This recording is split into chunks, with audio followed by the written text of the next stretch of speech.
Olá, I am Tainá Macedo Vasconcelos, professor of Federal University of Amapá and doctoral student at University of São Paulo, Brazil. In this video, I will present one of the aspects of my research, the boundaries of costume in Brazilian popular theater.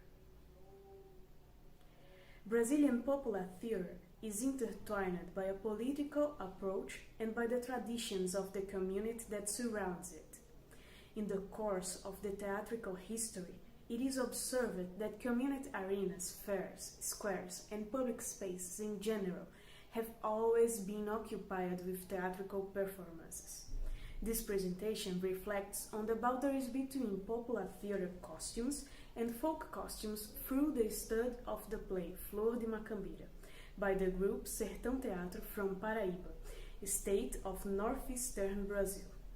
The essence of theater is eminently ritualistic with strong popular appeal. Denis Guénon, Professor Emeritus of Theater at the Université Sorbonne Paris 4, states that theater is necessary because the humanity needs to play.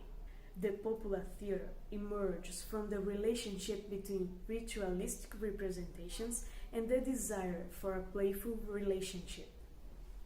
In the Western context, the most known expression of popular theater is the commedia dell'arte, a comical theatrical movement that developed in 16th century Italy and spread throughout Europe.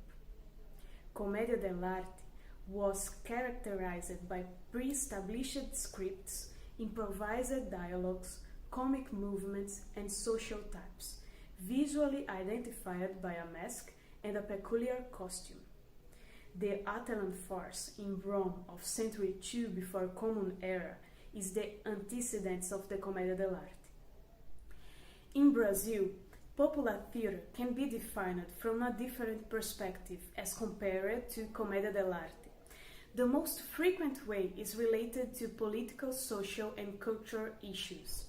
However, it is important to clarify that this analysis starts from references built in a colonized country, which did not formally register theatrical manifestations before the colonial period.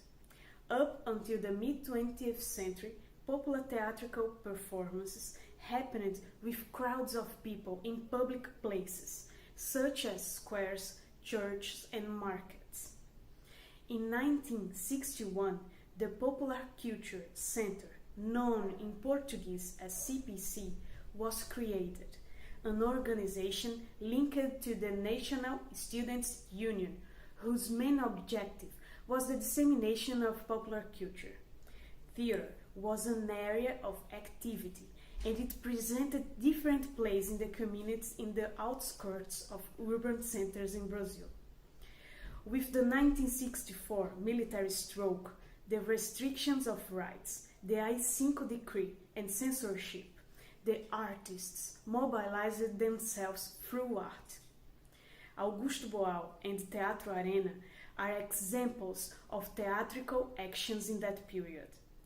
Several plays, such as They Don't Wear Black Tie and Arena tells Zumbi, arose and conveyed a great deal of political questioning, criticizing the capitalist system, the abuses of power, and the social classes struggle. In the Northeast Brazil, popular theater gained strength with popular movements and the interest in bringing communities together. Hermílio Borba Filho and Ariano Suassuna are founders of the Pernambuco Student Theater and have become references in the Northeastern popular theater. Hermílio was a great man of theater and always sought to bring theater closer to the people. And Ariano was the playwright who knew how to put into a play the social relations of the Northeastern people and their characteristics. Currently, in Paraíba, I highlight the performance of the Sertão Teatro group, founded by Professor Cristina Estreva, and the students in the Bachelor of Theatre at the Federal University of Paraíba.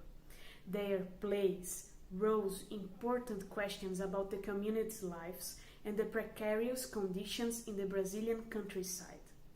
With the play Flor de Macambira, Sertão Teatro was responsible for a tour along the route of the San Francisco River, presenting themselves in the streets of villages established by this riverside, which is the one of the most important in the country and crosses 5 Brazilian states. It is common for popular theater plays to feature elements of the region's culture and folklore. One of the most common types in Brazilian northeastern plays is Mateus, an iconic character in the country's folk plays called Bumba Meu Boi, also known as Boi de Reis and Cavalo Marinho. There are differences between these popular manifestations that go beyond their names and which are related to the places where they are practiced. Some figures repeat themselves in all the plays, and the most renowned ones are Mateus and his wife, Caterina.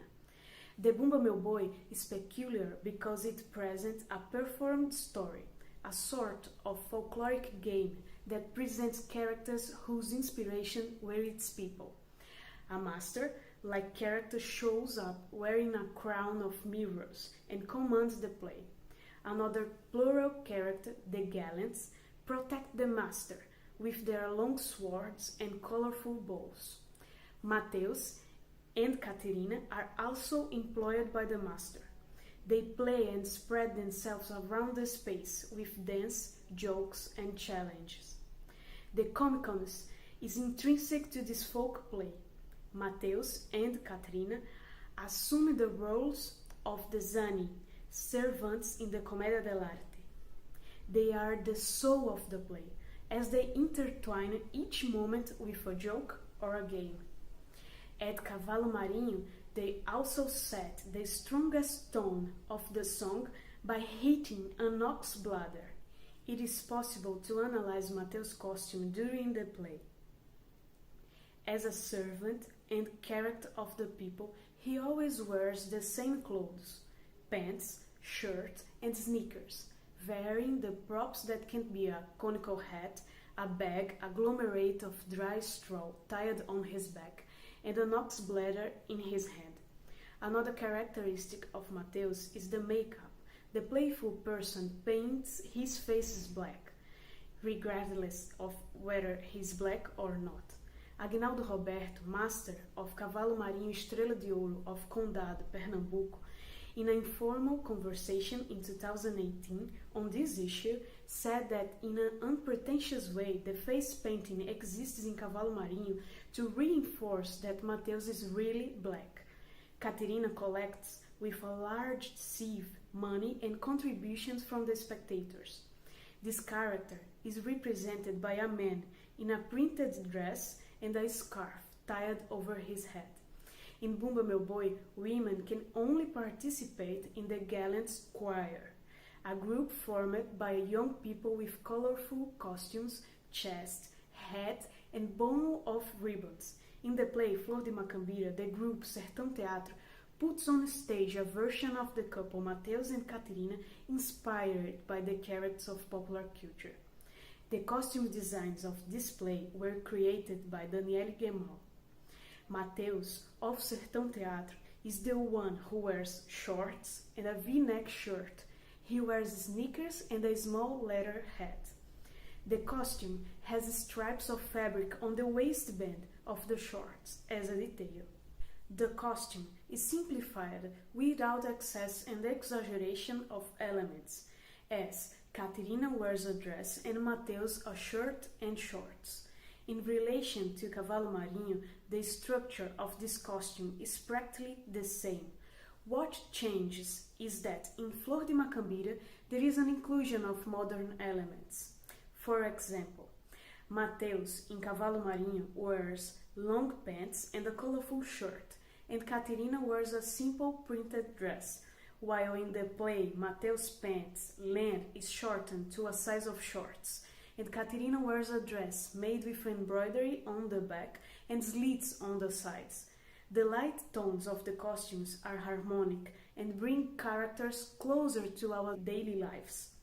From the artistic point of view of the appropriation of elements as inspiration, We can analyze a relationship with the costumes of the Cavalo Marinho players, but specifically the gallants.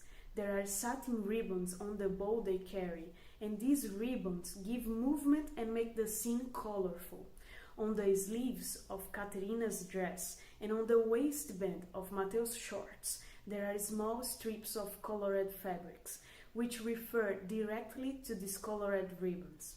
Another element is the bag where Caterina carries the enchanted ox, which can be related to the bag of straw of Mateus during the Cavalo Marinho play, where he carries supplies throughout the journey. In sum, we realized a relation of inspiration in the costumes of the Cavalo Marinho through the reinterpretation of these characters, Mateus and Caterina, as the leading couple of the play Flor de Macambira. Simplification is the effect obtained by this costume, because it is able to make the audience identify themselves with these characters through the simplicity of the costumes as real people. The images demonstrate how the costume can be inspired by the folk play in different ways. The Sertão Teatro group presents a version of the couple, Mateus and Caterina, inspired by popular culture. If we look back on the history of theater, we will see Mateus reflected in the bag clothing of the Zani of the Commedia dell'arte, and using colorful patches like the traditional Arlequino costume. During the historical course, many changes took place, but the archetype of the simple, hard-working and playful man remained. The popular theater of northeastern Brazil has frequently used the references of local culture inspiration for its plays. This movement has intensified in the second half of the 20th century and still remains today. However, there is a view that despises popular theater, establishing it as a minor artistic movement due to the simple aesthetic that it supposedly has, overlooking the dimension of the theatrical experience from the perspective of the people. It is a call of resistance. The costume of common people is filled with meaning, and when put on the scene, undergoes some changes. However, it does not lose its essence. And that's it. Thank you.